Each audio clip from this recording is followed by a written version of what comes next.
ప్రియమైన సోదరులారా, ఇస్లాం ప్రకారం వడ్డీ పూర్తిగా హరాం. మనం ఈ వ్యవస్థలో జీవిస్తున్నాము కాబట్టి ఇది ఎలా పనిచేస్తుందో అర్థం చేసుకోవాలి. కానీ మనం వీలైనంత వరకు వడ్డీ నుండి దూరంగా ఉండటానికి ప్రయత్నించాలి. ఆర్బీఐ నిర్ణయం ఏమిటి? మన జీవితంపై ప్రభావం ఏమిటి? బిస్మిల్లాహిర్రహ్మానిర్రహీం. ప్రియమైన సోదరులారా మరియు సోదరీమణులారా, ఈ రోజు మనం ఒక ముఖ్యమైన ప్రపంచ విషయాన్ని అర్థం చేసుకోబోతున్నాము. మనం సాధారణంగా దైనందిన జీవితంలో వినే ఒక పదం ఉంది, అది వడ్డీ రేటు. కానీ ఇది మన జీవితంపై ఎంత ప్రభావం చూపుతుందో చాలామందికి తెలియదు. ఈ రోజు ఆర్బీఐ ఒక ముఖ్యమైన నిర్ణయం తీసుకుంది. వడ్డీ రేటును మార్చలేదు, అదే స్థాయిలో ఉంచింది. ఇది సాధారణ వార్తలా అనిపించవచ్చు, కానీ దీని వెనుక పెద్ద అర్థం ఉంది. ముందుగా ఒక చిన్న విషయం అర్థం చేసుకుందాం. వడ్డీ రేటు అంటే ఏమిటి? సాధారణంగా మీరు బ్యాంకు నుండి డబ్బు తీసుకుంటే మీరు తిరిగి ఎక్కువ డబ్బు చెల్లించాలి. ఆ అదనపు డబ్బును వడ్డీ అంటారు. ఇప్పుడు ఆర్బీఐ ఏమి చేస్తుంది అంటే దేశంలో వడ్డీ రేటు ఎలా ఉండాలో నియంత్రిస్తుంది. ఇప్పుడు ప్రశ్న, ఎందుకు ఆర్బీఐ వడ్డీ రేటు మార్చలేదు?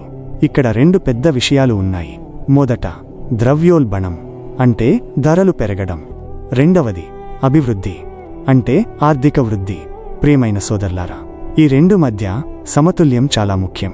ధరలు ఎక్కువగా పెరిగితే ప్రజలు ఇబ్బంది పడతారు, అభివృద్ధి తగ్గితే ఉద్యోగాలు తగ్గుతాయి.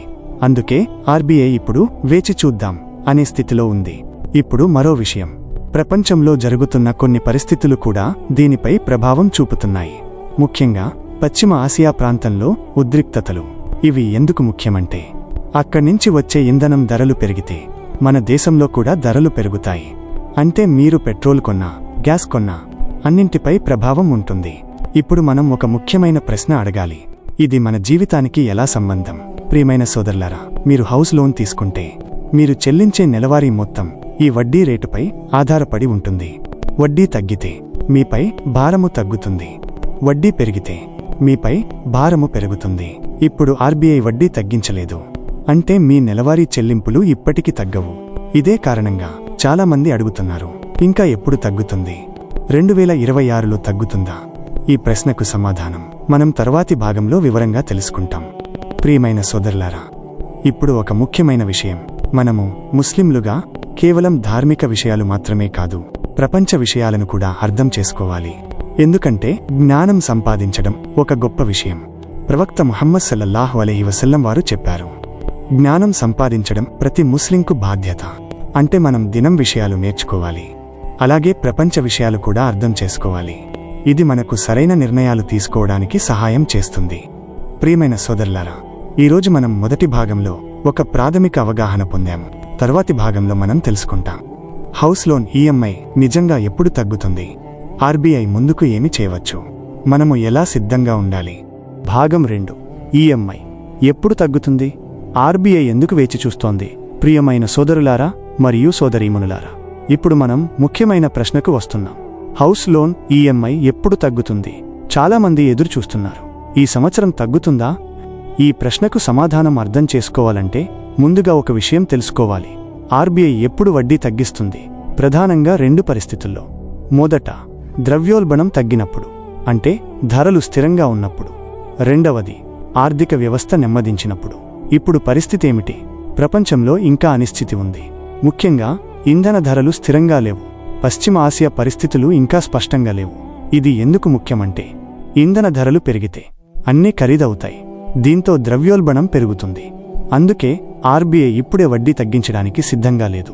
ప్రియమైన సోదరులారా, ఇది ఒక జాగ్రత్త నిర్ణయం. ఎందుకంటే ఒకసారి వడ్డీ తగ్గిస్తే ద్రవ్యోల్బణం మళ్లీ పెరిగే ప్రమాదం ఉంది. అందుకే వారు ముందు పరిస్థితిని గమనిద్దాం అని నిర్ణయించారు. ఇప్పుడు మరో ముఖ్యమైన విషయం, ఈఎంఐ వెంటనే తగ్గదు. ఎందుకంటే వడ్డీ తగ్గిన తర్వాత కూడా బ్యాంకులు కొంత సమయం తీసుకుంటాయి. కాబట్టి మనం ఓపికగా ఉండాలి. ఇప్పుడు ఒక ప్రశ్న, మనకు ఈ పరిస్థితిలో ఏమి చేయాలి? మొదట, అనవసరమైన లోన్లు తీసుకోకండి. రెండవది, మీ ఖర్చులను నియంత్రించండి. మూడవది, సేవింగ్ అలవాటు పెంచుకోండి. ప్రియమైన సోదరులారా, ఇది కేవలం ఆర్థిక విషయం కాదు, ఇది మన జీవితానికి సంబంధించిన విషయం. మనము తెలివిగా నిర్ణయాలు తీసుకోవాలి. ఇప్పుడు ఒక ముఖ్యమైన ఇస్లామిక్ కోణం, మనము వడ్డీ వ్యవస్థను అర్థం చేసుకోవాలి. ఎందుకంటే ఇది మన జీవితం మీద ప్రభావం చూపుతుంది. ఇస్లాం మనకు హలాల్ మార్గంలో జీవించమని చెబుతుంది. అందుకే మనం జాగ్రత్తగా ఉండాలి. ప్రియమైన సోదరులారా, ఇప్పుడు చివరి భాగంలో మనం తెలుసుకుంటాం 2026లో నిజంగా వడ్డీ తగ్గే అవకాశం ఉందా, మనము ఎలా ప్లాన్ చేసుకోవాలి, మరియు ఈ విషయాన్ని మన ఇమాన్తో ఎలా కలపాలి. 2026లో ఈఎంఐ తగ్గుతుందా, మనం ఎలా సిద్ధంగా ఉండాలి. దిన్ ప్లస్ దునియా సమతుల్యం. ప్రియమైన సోదరులారా మరియు సోదరీమణులారా, ఇప్పుడు మనం చివరి మరియు ముఖ్యమైన భాగానికి వచ్చాము. ప్రశ్న ఏమిటంటే 2026లో నిజంగా ఈఎంఐ తగ్గుతుందా? సూటిగా చెప్పాలంటే ఇది పూర్తిగా పరిస్థితులపై ఆధారపడి ఉంటుంది. ఒకవేళ ద్రవ్యోల్బణం తగ్గితే, ఇంధన ధరలు స్థిరంగా ఉంటే, ప్రపంచ పరిస్థితులు శాంతిస్తే, అప్పుడు ఆర్బీఐ వడ్డీ తగ్గించే అవకాశం ఉంది. కానీ ఈ విషయాన్ని గ్యారంటీగా చెప్పలేం. అందుకే మనం ఎదురుచూడటమే కాదు, సిద్ధంగా ఉండాలి. ప్రియమైన సోదరులారా, మనము 2 పరిస్థితులకు సిద్ధంగా ఉండాలి. 1. వడ్డీ తగ్గితే. 2. వడ్డీ అలాగే ఉంటే. ఇప్పుడు మనం ఏమి చేయాలి? మొదట, మన ఖర్చులను కంట్రోల్ చేయాలి. 2వది, అత్యవసర సేవింగ్స్ ఉంచాలి. 3వది, అనవసర అప్పులను తగ్గించాలి. ఇది తెలివైన వ్యక్తి లక్షణం. ప్రియమైన సోదరులారా, ఇప్పుడు ఒక చాలా ముఖ్యమైన విషయం. మనము ముస్లింలుగా కేవలం దిన్ మాత్రమే కాదు, దునియా విషయాలను కూడా అర్థం చేసుకోవాలి. ఎందుకంటే జీవితం ఒక సమతుల్యం. ప్రవక్త ముహమ్మద్ సల్లల్లాహు అలైహి వసల్లం వారు చెప్పారు, జ్ఞానం సంపాదించడం ప్రతి ముస్లింకు బాధ్యత. అంటే మనం ఖురాన్ నేర్చుకోవాలి, అలాగే ప్రపంచ విషయాలను కూడా అర్థం చేసుకోవాలి. ఎందుకంటే సరైన జ్ఞానం మనకు సరైన నిర్ణయాలు తీసుకోవడంలో సహాయం చేస్తుంది. ప్రియమైన సోదరులారా, ఈరోజు మనం ఒక గొప్ప విషయం నేర్చుకున్నాము. ఆర్బీఐ నిర్ణయం కేవలం వార్త కాదు, అది మన జీవితంపై ప్రభావం చూపుతుంది. మనము ఈ విషయాలను అర్థం చేసుకుంటే మనం మోసపోము, మనం తెలివిగా ముందుకు వెళ్తాము. ఇప్పుడు ఒక ముఖ్యమైన ఆలోచన. మనము ఎప్పుడూ ఇలా ఆలోచించాలి, ఈ ప్రపంచం తాత్కాలికం, కానీ మన నిర్ణయాలు శాశ్వత ఫలితాలను ఇస్తాయి.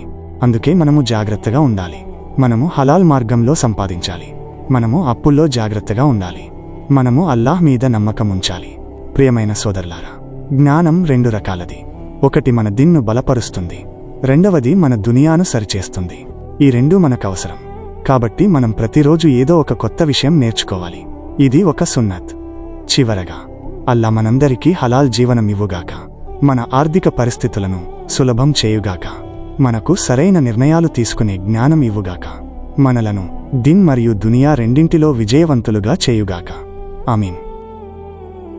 ప్రియమైన సోదరులారా, ఇస్లాం ప్రకారం వడ్డీ పూర్తిగా హరాం. మనం ఈ వ్యవస్థలో జీవిస్తున్నాము కాబట్టి ఇది ఎలా పనిచేస్తుందో అర్థం చేసుకోవాలి. కానీ మనం వీలైనంత వరకు వడ్డీ నుండి దూరంగా ఉండటానికి ప్రయత్నించాలి.